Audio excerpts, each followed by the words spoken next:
Hello, welcome to Not a Podcast. I'm your host, Suzanne Niedermeyer, and I'm excited to talk to you about gardening today. We're going to be talking about some specific experiments that I did over the last couple of months that were really fun, and hopefully you'll find them to be fun too. The first one has to do with romaine lettuce. I love romaine lettuce. This one's gone bad, so we're going to give some of this to the chickens. But for right now, it's going to serve us really well for the experiment. So, first thing, you always cut your lettuce, right? You're not going to eat this bottom part. I mean, you could feed it to your chickens, or you could put it in a cup of water and watch what happens. The interesting thing is, within 24 hours, you'll start to see in the middle little tiny green growth coming up from the very center. You can see that it's just really from the center that you're seeing it. But this is only a week old, and already you can see all these beautiful little crispy new lettuce leaves being formed. This is 2 weeks old, and you can see how much bigger it is. I better refill this with water. But you can see how many lettuce leaves I have. Now, of course, this is not a ginormous, same replication of this. However, it is some nice leaves I could put in a salad, or if I were prone to eat sandwiches, I could put it on that. Now I'm going to show you what happens when you plant it in your garden. And here you can see what it looks like after I've planted it. So lots more growth. This is the one we're talking about right here. Lots more growth, way stronger lettuce leaves, lot more lettuce leaves. So you can actually plant these in the garden and you're gonna get more growth. So you can see it's right next to all the other lettuce that I planted in that row right there. This is high density housing for the lettuce plants. You can see I did not want to thin it out. You can see there's a couple weeds there too. But I didn't want to thin it out. I want to get as much growth as I possibly can. So we are going to now show you a different experiment. Okay, so now we're over here talking about tomatoes. Now you can do 8 million things with tomatoes. I am looking forward to literally picking them off the plant, eating them hot in the middle of the summer. They are absolutely delicious. I can't even hardly eat store-bought tomatoes after experiencing how amazing tomatoes taste fresh from the garden. So I decided to do an experiment that I actually saw on Facebook a while ago. All 6 of my tomato plants, I'll show you in a minute, were grown by seed. I really like doing that, and I started really early, so I had to up pot several times. That comes from Debbie Gallagher, my really good friend and neighbor. I didn't know what up potting meant, but basically when you start with a little tiny seedling container and you start in February and you're not planting, or March actually, and you're not planting till like May, you're gonna probably have to put it in a bigger container. So I always start off with the small seedling containers. They're much easier to manage. You don't have to dump so much water in. You just spray with a really wonderful sprayer. I found at Zamzow's, anybody who's local here, it's got like a cartridge in it, and you go like this, and so instead of going ch, it actually goes shh. How do you like my sound effects? Anyway, that is a lot easier on your hands, especially when you grow as many seedlings as I grew this year. So getting back to my original what the heck I was talking about on my Not a Podcast, all of these grew from seedlings, but because I did it so early, I had to transfer them to a bigger pot and then eventually an even larger pot. And these suckers were pretty darn big when I finally planted them the week before Mother's Day. I don't want to hear about, oh, that was too early, oh, that was too late. Anyway, so what I did that I saw on Facebook was you slice a tomato of your choice. Now, I can't guarantee, because these weren't organic, I cannot guarantee that these beautiful plants that I'll show you in a minute are actually going to bear fruit. I'm hoping they do, because we've had such a wacky spring. I don't see any blooms on any of my tomato plants anyway, so I'm not worrying about it yet. But hopefully this is going to work, and I will show you the fruits of my labor later. I sliced the tomato, okay, and I put it in the soil, okay, just like this. Then I grabbed soil, put it in here, and I kept this baby watered. Now remember, it was a seedling. It was very small, and the tomato wasn't this big, so it fit nicely in the smaller container. But instead of just spritzing it, I gave it a little bit more water because I felt like I probably needed to. Before long, I had like, oh my gosh, I would say 20, 24, maybe more little tiny seedlings coming out. And they grew and grew and grew. And then, like I said, I had to up pot them.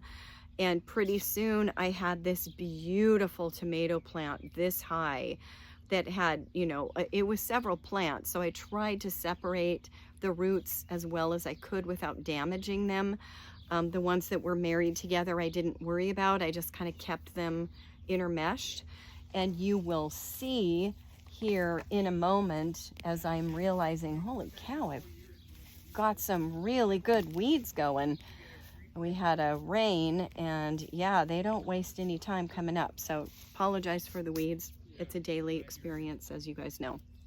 So I'm going to show you what those beautiful Campari plants look like now. So you can see this one. It's just lovely. It's just beautiful. Better view is here. And when I'm recording, I cannot turn this around. Otherwise, that would make it really easy. But you can see I do flood irrigation on this, thanks to my friend Brenda. I will tell you about that in a moment. But here is the other tomato plant. This one's kind of suffering a little bit. I have some surgery to do on him. But as I said, these came from a sliced tomato. So I gave several of them away because clearly I had a lot of tomato plants. So I'm very excited about this. All the rest of my tomato plants, you can kind of see these. That's not really cabbage, so ignore that. You can see my tomato experiences here. These are different tomato plants, and those are coming along pretty well considering the weather that we've had. So those I didn't do sliced. Those I just did from seeds of tomatoes that I was eating. So remember, you don't have to buy seeds. Well, sometimes you do. And you don't have to buy already made plants, grown plants. It's really, really fun, guys, to eat a tomato, harvest the seeds. If you don't know how to do that, just do a Google search. It'll tell you. Super, super simple. But it gives you so much, pride's not the word. It just makes you really happy when you, satisfaction, that's the word. When you do this yourself and you see a big, ginormous plant that you actually worked really hard to plant from seeds and nourish it and take care of it, and then all of a sudden it bears fruit, you have a lot of satisfaction doing that. So I would highly recommend that. Of course, this year might be a little late unless you have a longer growing season than we do. But I tell you, that's going to be remarkable. So I'm really excited. Like I said, I will keep you posted on how these tomatoes come out and whether or not I am able to harvest some delicious tomatoes from it. You never know. So I am moving over to Baby Bells. Baby Bells are, of course, bell peppers that aren't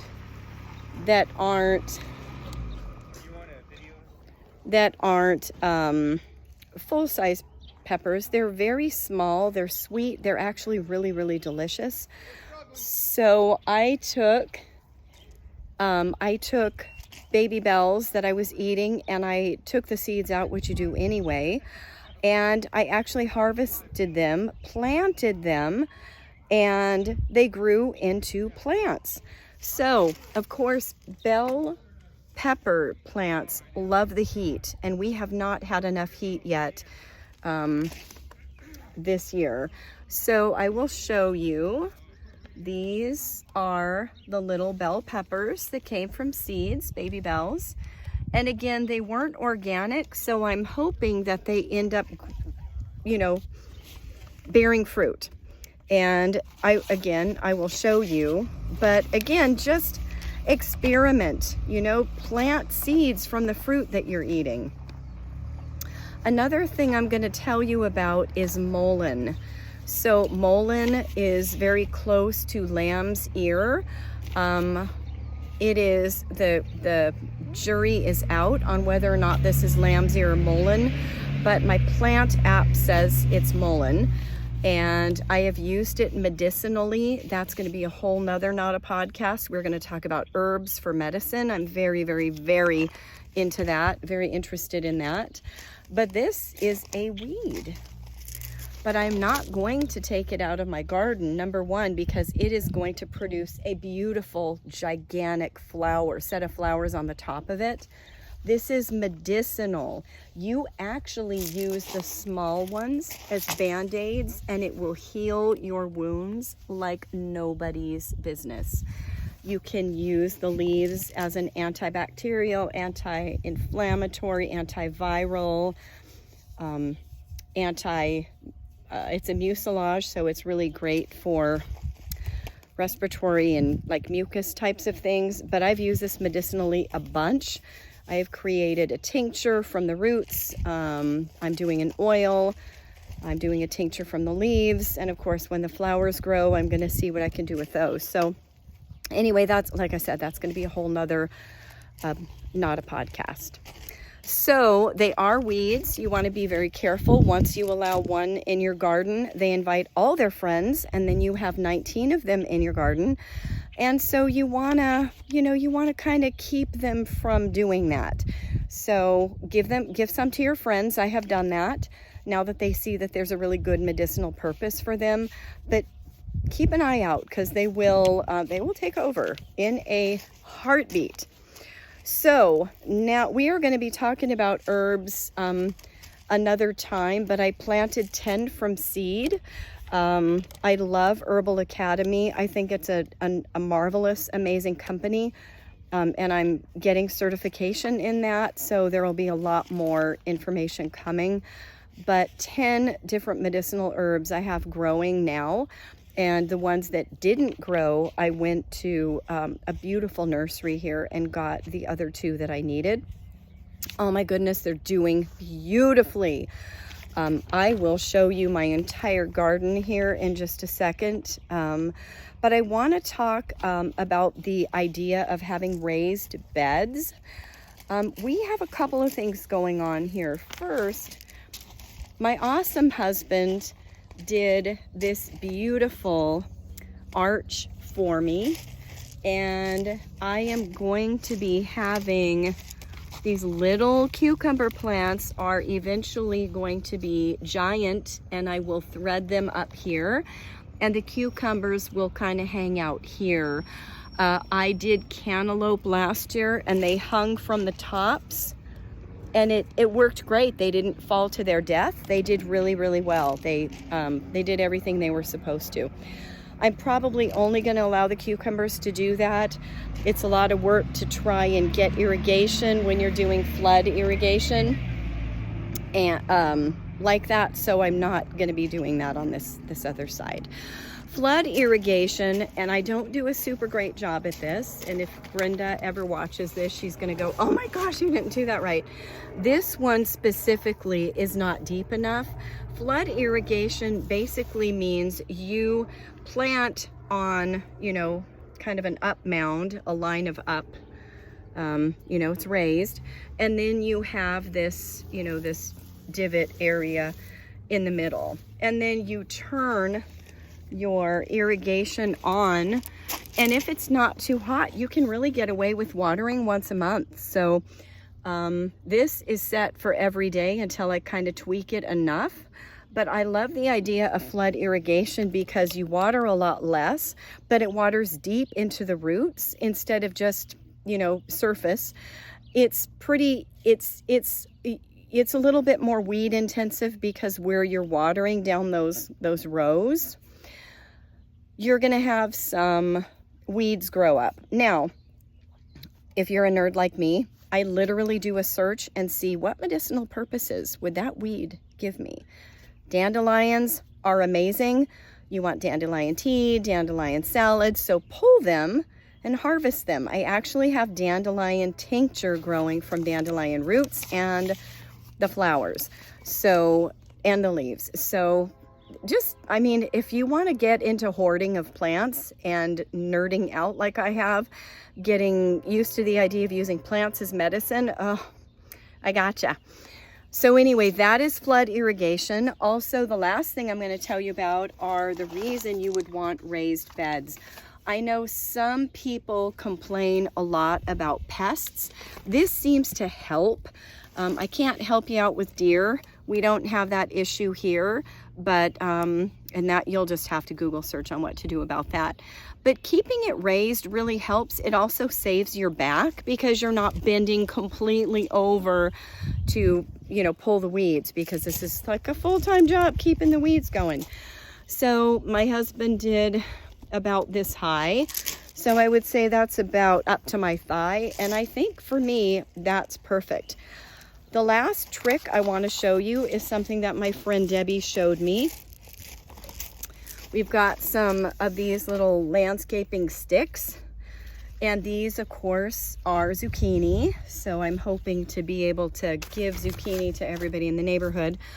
But if you plant these right next to the plant, you can actually tie, as they start growing, you're gonna tie the stem up. And so pretty soon they grow up here. It's easier to collect the fruit, but it also doesn't take over your entire garden because it's growing up instead of absolutely everywhere like this little baby's trying to do. So anyway, I hope that was enjoyable for you. I hope that gave you some ideas. Go plant, even if you feel like you don't have enough space, you don't have raised garden beds, it doesn't matter. Plant in a pot. Plant where other plants in your yard are growing that you don't like. Pull them out and plant some zucchini and feed the neighborhood like I hope to do. Anyway, God bless you guys. I hope you have an amazing, amazing week and weekend, and I'll see you on the next Not a Podcast.